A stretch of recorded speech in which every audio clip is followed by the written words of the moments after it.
بسم الله الرحمن الرحيم.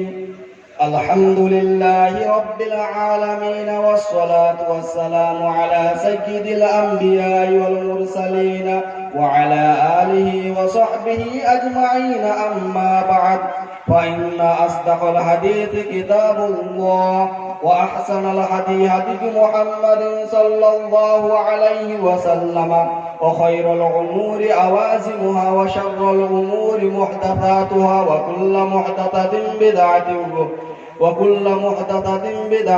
وكل بدعة ضلالة، وكل ضلالة في النار. وبالسند المتصل منا إلى الشيخ الإمام الهمام الحافظ الحجة أمير المؤمنين في الحديث أبي عبد الله محمد بن إسماعيل بن إبراهيم بن مغيرة بن بردزبة الجعفي اليماني البخاري رحمه الله تعالى. اللهم انفعنا بعلومه وعلومهم وبركاتهم أجمعين، آمين يا رب العالمين. أنه قال: باب قول الله: ونضع الموازين القسط ليوم القيامة، وأن أعمال بني آدم وقولهم يوزن. وقال مجاهد: القسطاس العدل بالرومية، ويقال القسط مصدر المقسط وهو العادل، وأما القاسط فهو الجائر. وبه قال حدثنا أحمد بن إشكاب قال حدثنا محمد بن فضيل عن عمارة بن القعقاع عن أبي زرعة عن أبي هريرة رضي الله تعالى عنه قال: قال النبي صلى الله عليه وسلم: كلمتان حبيبتان إلى الرحمن، خفيفتان على اللسان، ثقيلتان في الميزان، سبحان الله وبحمده، سبحان الله العظيم.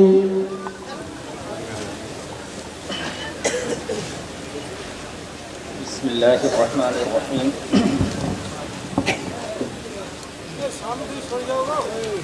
باب قول الله: ونضع الموازين القسط ليوم القيامة.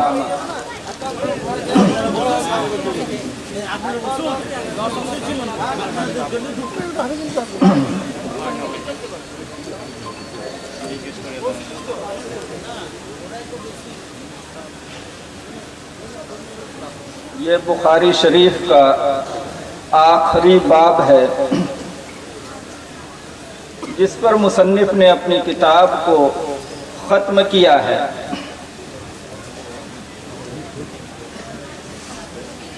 اب یہ طلبہ آج بخاری شریف جو اصح الکتب بعد کتاب اللہ ہے، اس کتاب کو مکمل کر کے عالمیت کی سند حاصل کریں گے، اور ان کا علم اب ایک طرح سے مستند ہو گیا۔ ان کی ہر چیز اور یہ تمام علوم جو انہوں نے پڑھا، یہ براہ راست جناب محمد الرسول اللہ صلی اللہ علیہ وسلم تک پہنچ گیا۔ یہ سلسلہ یہاں پر ایک بات یہ قابل لحاظ ہے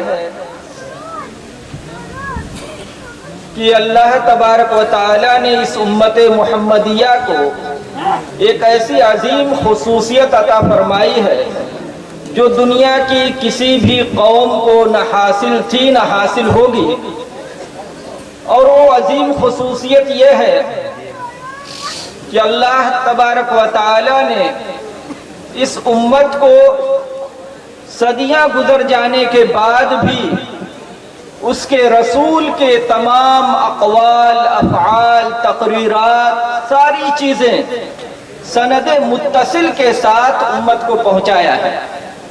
آج 1400 سال سے زیادہ ہو گیا، لیکن اللہ کے رسول صلی اللہ علیہ وسلم کی ایک ایک بات امت تک بالکل متصل سند کے ساتھ پہنچی ہے۔